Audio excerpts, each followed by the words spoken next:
Hello and welcome to Zambia at 60 with me, Chimunya Nalumpa from Choma, Southern Province. Yes, indeed, it is Zambia's independence anniversary yet again. Mother Zambia is celebrating her 60th birthday under the theme 60 Years Strong, in honoring our heritage, embracing our future. What a timely theme. So we are here to unpack that theme, and besides, we'll also be taking you back to 1964. We look at the happenings, what happened before Zambia gained independence, and how have we progressed as a country after the 60 years of Zambia's independence. And to help me discuss those pertinent issues, we are joined in the studio by two freedom fighters from within Choma. On my immediate left here is Mr. Benson Hagola, who is the Choma District Freedom Fighters Association. Welcome. Thank you so much. We are also joined by the Southern Province Secretary under the Zambia United National Freedom Fighters Association, ZUNIFA, Mr. Windas Siapisani. Good evening and welcome. Thank you very much. Good evening, everybody. Thank you so much. It's good to have you in our studios this evening. Thank you very much. So to begin with, I'll turn my attention to you, Mr. Windas. Kindly help us understand this theme, 60 years strong, honoring our heritage, embracing our future. How would you unpack this theme? Thank you very much. I think this one, I'll explain into three items sometimes per each. One, 60 years is strong.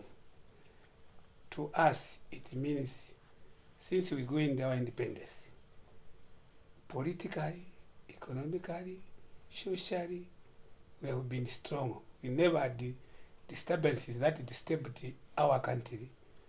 For instance, politics, we have changed the presidency peacefully, democratically. We have maintained our democracy. That made us strong because you may recall after independence, 1972, after Choma Declaration,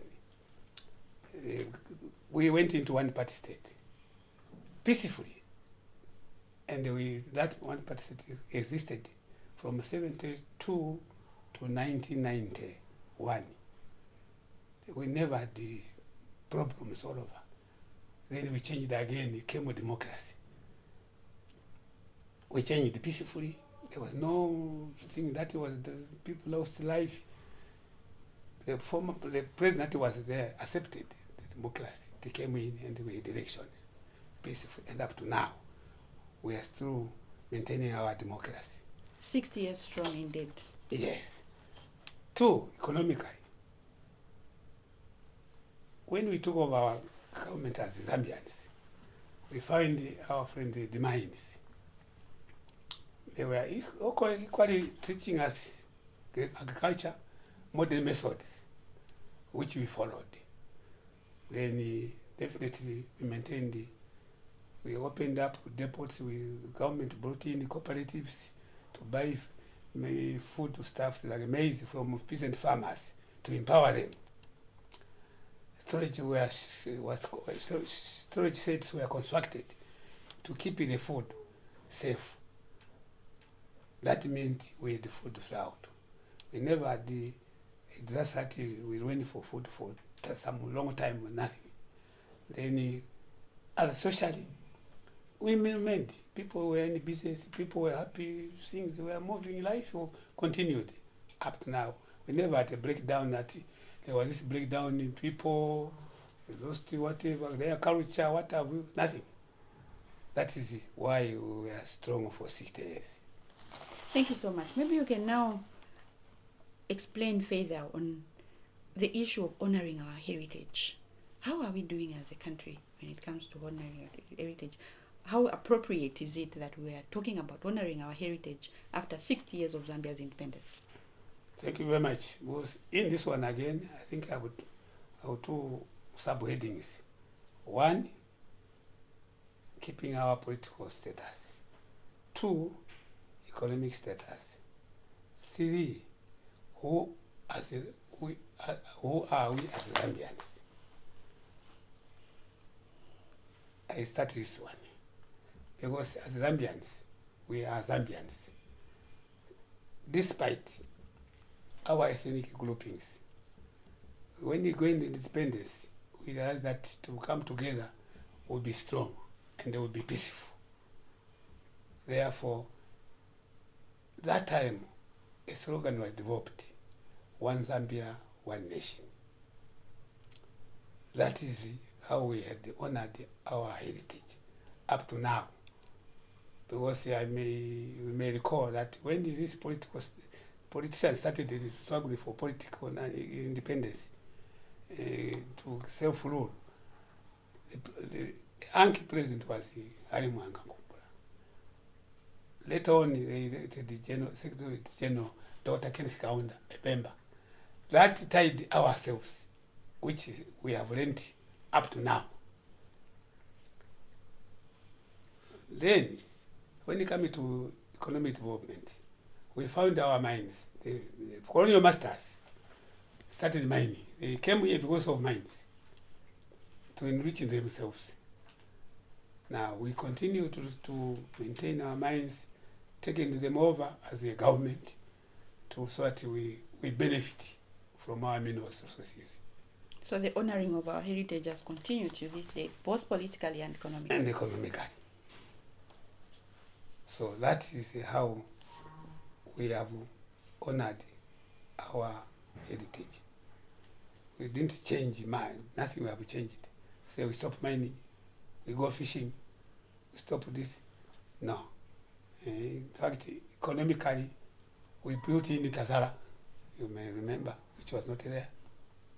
Because of sometimes politically we had the problem with South, because there our friends were not really liberated. So the Boers there didn't want us. They wanted to suffocate us actually, so that we lose. Then we succumb to themselves. We go back to them, which was not the case. So, okay, maybe lastly, as we are talking about the theme, you can now just give a few hints about how do we understand the aspect of embracing our future in this year's theme. To embrace our future, we should and we must continue to keep our motto, one Zambia, one nation. Because as a nation, we need peace. I remember in a number of meetings I have attended during the first president, KK. Immediately come, the first thing he was saying, we need peace. Because where minus peace, we can't be Zambians. So we need peace. We should continue with our motto of one Zambia, one nation. Actually, I foresee 20, 50 years, you people will be there. There will be no need for one Zambia, one nation. What will be Zambians? I'm sure there will be no need. But now, because of this, but otherwise, 50 some years to come, there will be even need for to say one Zambia, one nation. What if we are all Zambians? Everyone will have to We'll be embrace Zambian. They will not even ask, why are you Runda or Kaonde? No, I'm a Zambian. Two, economically, you see, our minds, we have to really improve, open out of minds. Maybe before we get to that, Mr. Winders, I would like to cut you short, Okay, and maybe so that we can just go back into the history of Mother Zambia. Before we got independence, maybe you can just share the political situation. How was it back then? Maybe we'll give an opportunity to Mr. Hagola to just relate the story of the rule, the colonial rule. How was it? Why is it necessary for us to go overboard, rejoicing and rejoicing? 60 years, 60 years. Why should we be so happy to celebrate 60 years of independence?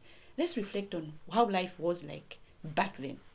Anyway, the political situation was good in other way. Since we started our old mine, Halimwanga Nkumbula and Mbigusita Luaniga, who started the politics at Masugu Methodist School in 1938. They thought that people of this land, we were suffering and separated from whites. When we go to school, we were called Africans must be limited to go to school. Our schools were called local education authority, not high education authority, but local education authority. So there was a segregation in some way. Yes. Then, after that, when we go to treatment in the hospitals,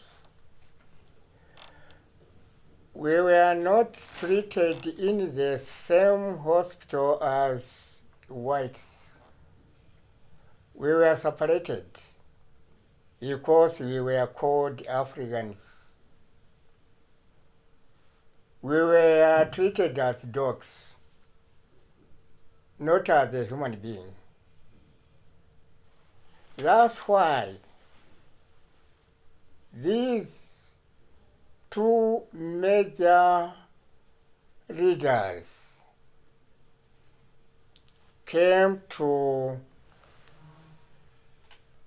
organizing the country to our motherland people to come together to be unity and peace.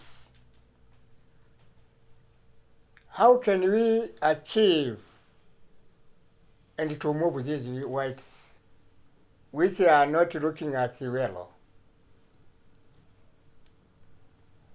They started more politics, then they went to organizing until such a time all across the country they heard the word of politics. They agreed to form ANCI, which is called African National Congress. But then, after that, whites, they told the leader to say, if you want to rule this country, where do you get money? How can you raise money to go to England to seek a permission from the Queen Elizabeth? That's why idea of gathering money was planned. How can we raise money to go to England? Then Hari Mwanga Nkumbula went to Royal Highness Chief Yongo to ask a central place where to meet all 47 Royal Highness Chiefs in Southern Province and their people. How can we raise money to go to England? So the issue of money came in, was appearing to be a challenge Yes, to attaining our independence. before. Then they went there. The Chief Yongo agreed and gave them a place which is called Hamurya Momba, how it came known. When they went there and gathered all 47 chiefs in Southern Province with their people, they start to organize and agreed upon to donate whatever each one have. Some were donating 10 animals, which I am talking of animals, I'm talking of cattle, and goats, chickens, and open money. They gathered all the things there. The animals were many. Then they thought, who is going to buy these animals at once so that we can raise money at once? There is a certain white man who was nearby, neighboring and understanding the language of African people. That was Zuga's white man who died some time back. He informed his counterpart, Susman brothers, who were running butcheries in the southern province or in Zambia. They bought all those animals donated there at the Samuria Momba, Monze, at once. They bought them, money was raised there for traveling to go to England, to seek a permission from Queen Elizabeth to authorize them to go ahead on politics. That's some rich history from you, Mr. Hakola. Mr. Winders, would you like to speak to that? Kindly share with us the political situation back then before Zambia gained independence. Of course, Mr. Hakola has highlighted the progress that was made after the tension, after the challenges, and now the party came together and they decided to raise resources to the Samuria Momba. What rich history that he has given us. Please just add up to that. Thank you very much. As he has said, you remember, because that time whites didn't want to mix with us. Be in shops, they had their own shops. I remember in Kalomo we had the Make Magas shop. It was specifically a white man would just go in the front, enter the shop. You as an African, you have to buy through the window. Can't even ask you what size. The under hembe or budra. You put the money on the window. But the salesman will pick the money, then he will come and look at you. What size is this money can be fit? He will not ask you. He will just pick it and give you through the window again. So those are issues. Then that's why Africanism now started. So we cannot be treated like dogs the way I said. That's how now politics started, as he said. Now, development came. Although we had, always you must have challenges. So anything was also getting strong, and the Africans also strong, until coming together made them win. Otherwise, the battle was strong. You may remember that when Congress, the leader by then Halimana Kumbula, younger men wanted to do some certain activity. He said, no, don't kill. Also, was even the plan is to derail the rail line. When that time, the South African government, for anything now, declared the state of emergency. Anybody found on the line loitering, you are in to save the rail line. So Kumbula said, no, that's the time now. Zank was formed. Zank formed, then because of activity was strong, it was banned. People detained it. Then later on again started with UNIP, which was formed by then the leaders. Our KK was in Gabon detained. Thereafter brought to Salisbury in prison for sabotage. Because we were planning to sabotage the economy. To them that was sabotage the economy. So at least then UNIP was formed. First president of it before was Karichini. But later on, Mainza took over as a lawyer. When he launched UNIP, I was physically there. Where this Bama Barracks now in the Kawata. That's where UNIP was launched, 1959, November, if my memory serves me well.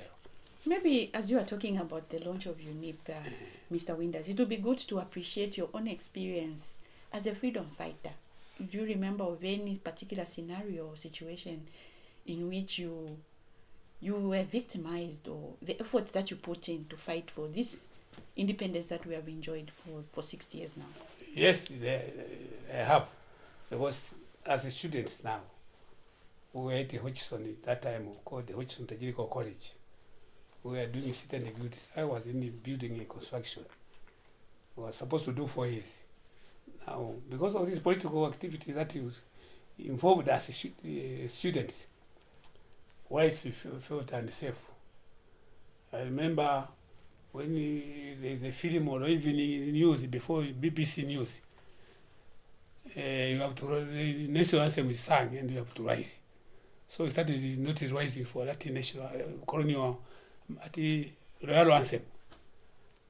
So that became a problem. So what happens now?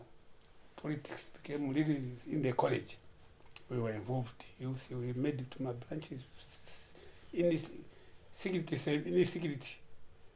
So the college now said no, can't allow this. So the college was closed by our Minister for African Education, Sam Sumburwa. I still remember his name.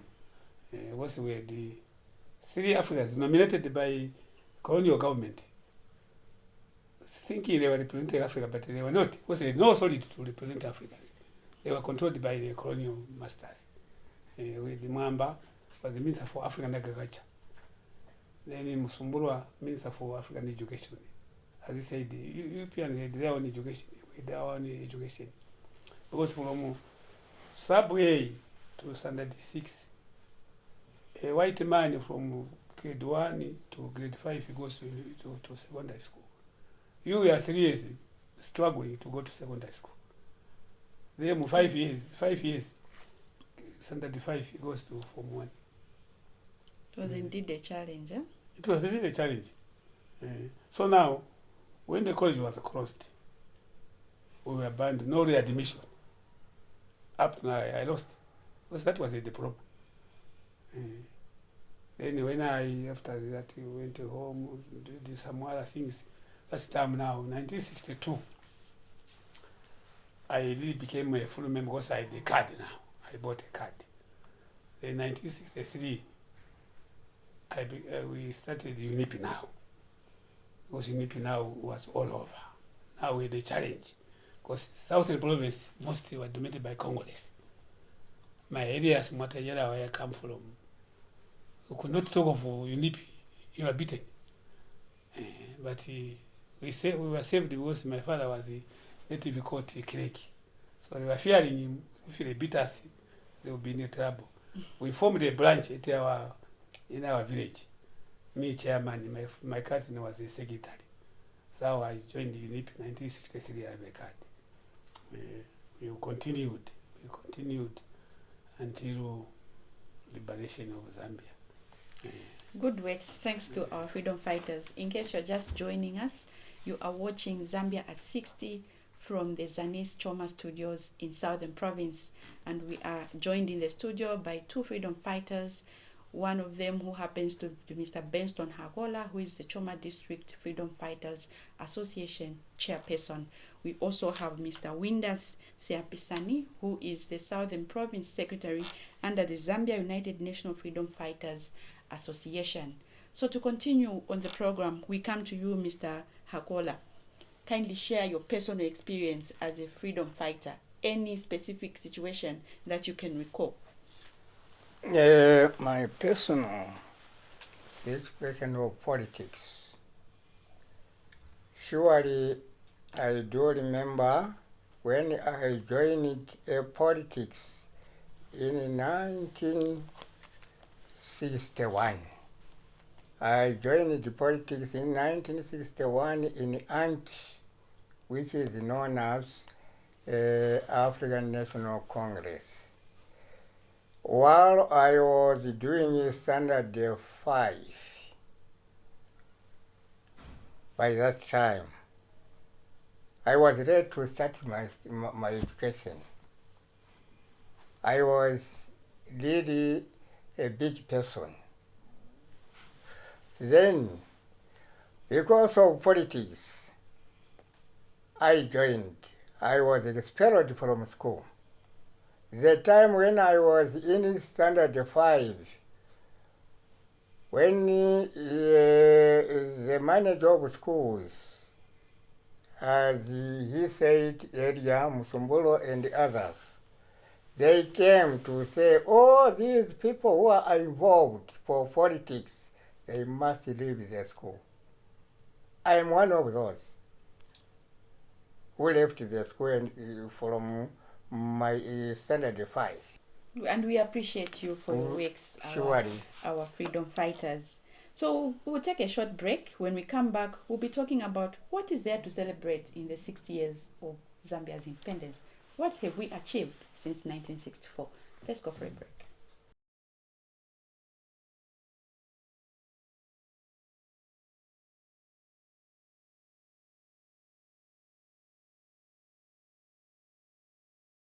Welcome back. You are still watching Zambia at 60 from the Choma Zanis studios in Southern Province, and we are discussing various issues pertaining to Zambia's independence as we celebrate Zambia's 60th anniversary. So now we'll be looking at the various development strides that we have made as a country in the past 60 years. If we talk about the mining, we know that mining has been the backbone of the country's economy way before independence. I'll turn to you, Mr. Winders. How have we progressed as a country from pre-colonial rule to date? How are we doing in the mining sector? Thank you very much. I think at least we have done something, because I remember during independence, we had only mines Kitwe, Mufulira, Chingola, Chirabombwe, Karurushi. This time now we have lived in the Kasanshis, in Solwezi, those in Kisasa now. We have Kalengwa mine opened in Kasempa, which is now in Mfumbwe now, I'm told. So we have done, and I'm sure, despite hiccups here and there that had happened to the mines, but since now they have been opened, I'm sure as Zambians, we have done that one, because what is only challenging now is that the pricing of our products is done by someone, somewhere, at London Metal Exchange. That gives me to another question. What developments would you like to see as freedom fighters in the mining sector? Because we know since time immemorial, even as we were born, as we are growing, we have seen copper leave the country in its raw form. So as freedom fighters who have seen the mining sector grow to what it is, do you think it has potential to grow any further? Do we have the potential as a country to have industries that can add value to our minerals? Yes, was as the freedom fighters, we are forums where we are also talking to government. What is important now is to do what we call value addition. Let us have a factory that will produce items from our own minerals. These copper smelters, what have you, they must be improved. So that instead of exporting copper, we must have items. Because when the copper is exported to our other countries, the product that we're going to buy from our own copper are more expensive than us than the way they bought it. So this is what is now, I'm sure the government, we have heard a lot of for us, where they are talking, the president, everybody say, we need to have factories that will produce the items from our copper. You can remember now they are setting a factory to manufacture batteries, because we have minerals in Mapatisha, Chirobe, where I come, that's my area.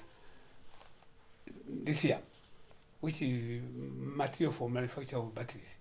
So instead of now exporting lithium as it is, then you go and bring batteries here, they will be very expensive.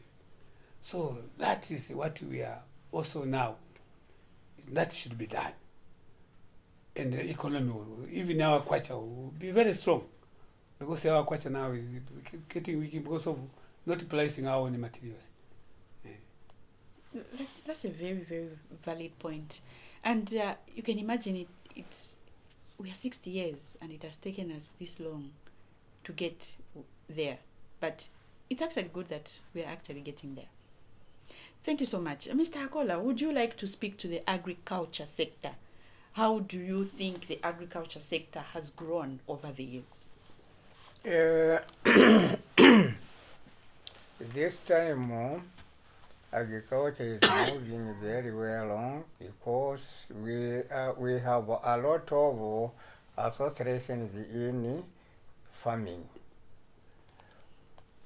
There are some conservation leaders who are teaching the old methods of farming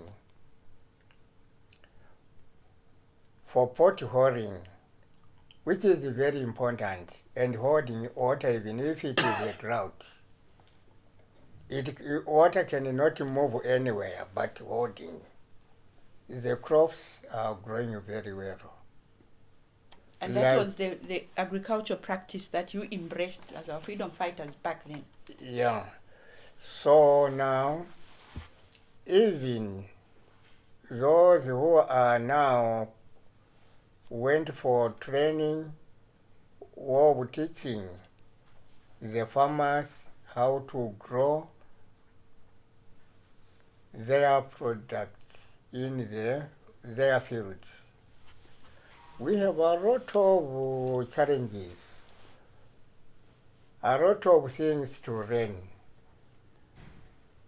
But a long time ago, yes, agriculture people were there, but they are different from these people who are under training for this time. Long time ago, they were using control agents to protect the soil erosion washed by water. But this time, they do not come to such stage. They have different methods. They have a different method. So looking at the methods we have today and those we had in the past, So which ones are better? this time I think we have a better farming. Why I'm saying so? You can even understand the way the seeds what is required to plant in your own field. So there have been some Where advancements, huh? Then we are planting sorghum, which were not there some time back. We are planting cassava. At the moment, I have cassava at my home. People are eating now, assisting us. We are planting coffees, which we are not planting at the old time. We are planting sunflower, which were not given to us during that colonial master. We are planting yams. We are planting sugar potatoes. There are so many things. We are planting tomatoes all the time. Vegetables are not very difficult. We are now having a lot of gardens where we are producing vegetables, tomatoes, carrots, and so many. So at the moment, I can say there are so many challenges in agriculture. We have a lot of differences because many foods are produced this time for farmers. That's interesting. It's good to see some notable changes with the introduction of a number of crops that are being grown as compared to the colonial masters. Yes. Thank you so much for sharing your thoughts on that, Mr. Akola. We now turn to you, Mr. Winders. We have this climate change that is affecting our agriculture. Do you think we are making much efforts as a country to respond to these climatic changes in our agriculture sector? Thank you very much again. I think as the Zambians, we have learned a lot. And definitely the climate change as the of late, what I'm seeing and what I want to believe and what is actually plans of government, our government. Because as the people tell government, the government is responding. Because what previously, the issue of the, if you study geography, they are saying, I remember one time I was reading some news over this Kalahari Desert in Botswana. They are saying this Kalahari Desert is pushing northwards. And I think when Livingstone started that problem, so when I realized, I read some items that this is that thing that was mentioned, the growing of Kalahari Desert pushing forward. We are neighbor to Botswana as Zambians. But now, what we need to do and what should be done in the future is to embrace certain methods that will help us fight these climate changes, like irrigation. Because if we wait for rain-fed crops, which may not come, times they comes only a few short period. Because crops like maize, the minimum period maize is 60 to 75 days. If you are lucky, like MMV 400. Now other crops like MMV 750, what have you, those require 90 days to mature. So now, this irrigation system will make us have food throughout the year. You don't wait for rains to come. So that is what the government now is propagating, and I'm sure they have acted on it. They have given a lot of loans now. People should buy these machines, solar, instead of Zesco, solar pumps, which have come now. You just need the sun, then you drill a borehole, you are irrigating your food. As he has said, me personally at my home, to buy vegetables, I don't want. Let me buy something like sugar, which I can't manufacture. Vegetables. Sometimes mindset is a problem sometimes. But if people realize that mindset should that be of that positive set, these things will, unfortunately, when we all grow, we will be a buyer. But that's good. Because the food, when it's plenty, is cheap. Yeah, and there'll be food security. Yes, because right up now, go to town, to the market, tomato is plenty, onion plenty. It is very cheap. One kwacha you can bundle onion, which was not there. How like old people like us, mwana wakupaka coin, you can buy tomato. So now, as we are saying, embracing our future, let us really embrace our future by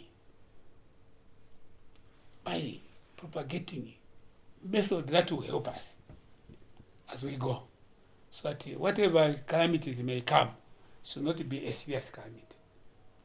You can't avoid the calamities. It's their nature.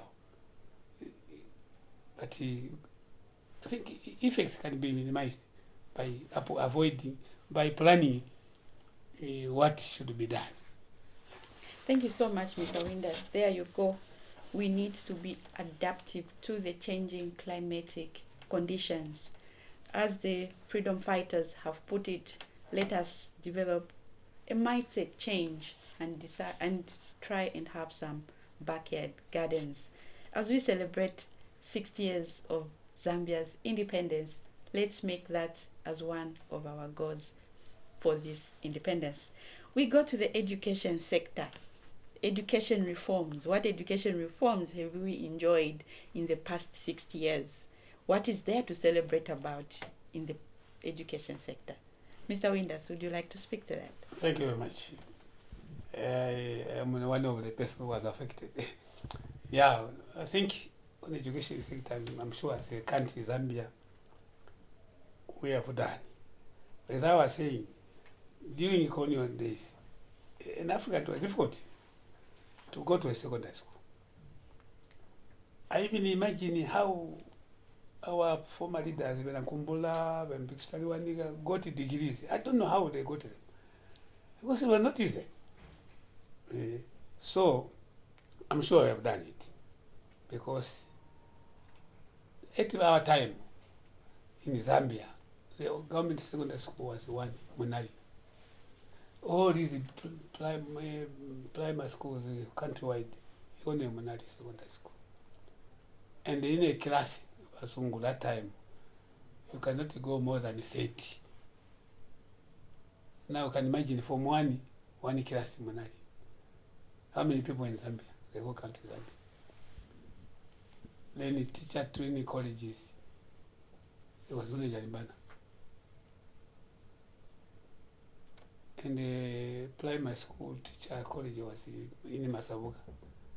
That basic school in Masabuga. That was a college for teachers.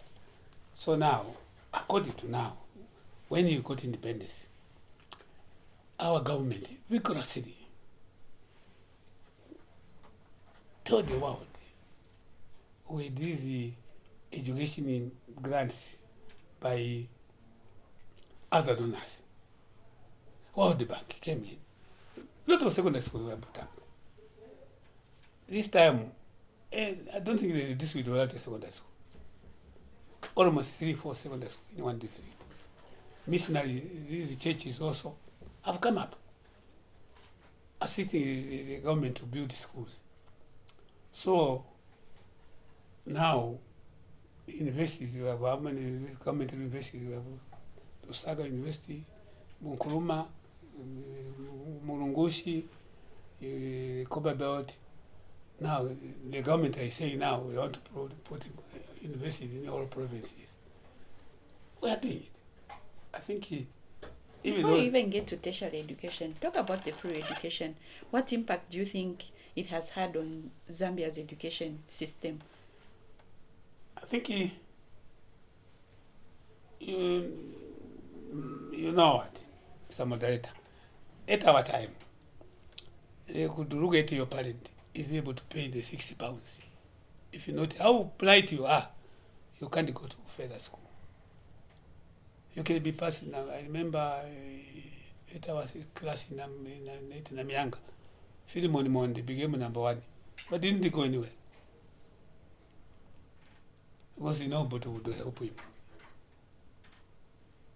Us who the new parish who manage, who were sent to my colleges.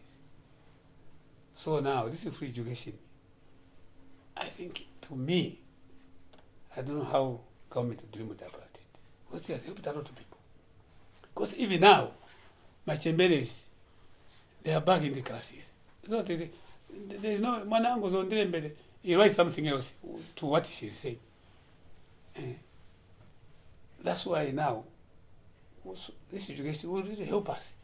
Because even in my people, my phones, Manango to phone, he takes something different. So now, this is free education, let it continue. So that people who are not able to be in a class are brought back. So that in enlightened nation is a development. When the nation is not enlightened, not educated, you can't, how do you develop? Because they will not understand whatever you tell. Economically, socially, whatever things like these ones now. You tell them WhatsApp. Will they understand what is a WhatsApp? They won't. So, educated nation is a developed nation. So, this is free education. Let the government continue. So that the nation is educated. We are an enlightened nation. Thank you very much. We are talking about 60 years strong, honoring our heritage, embracing our future. And one of the key things that we are celebrating as a country is our education freedom. We have enjoyed 60 years over education freedom. What are some of the strides that have been made in the education sector that you appreciate?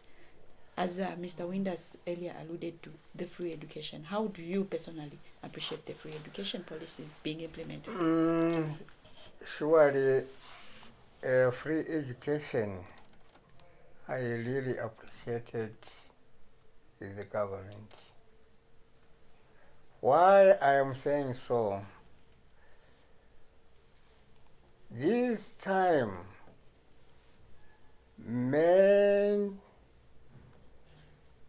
school-going children, those who left the school sometime without money, they went back to school.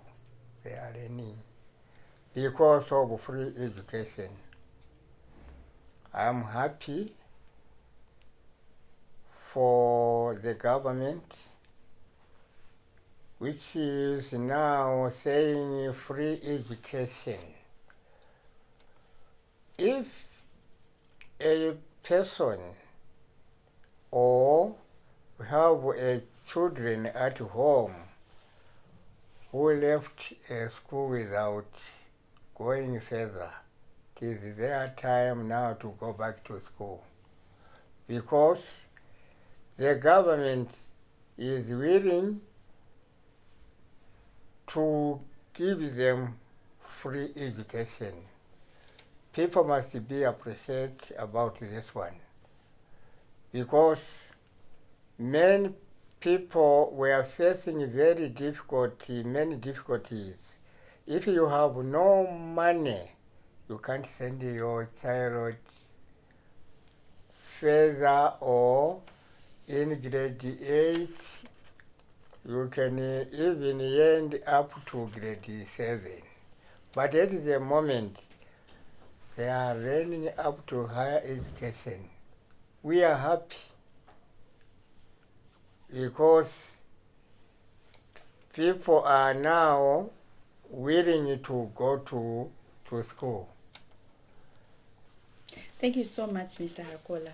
Free education indeed is one of the key things that we must celebrate as a country as we look back to 60 years of our independence. Before we close the program, any message to the Zambian people as we celebrate this year's independence? We start with you, Mr. Wenders.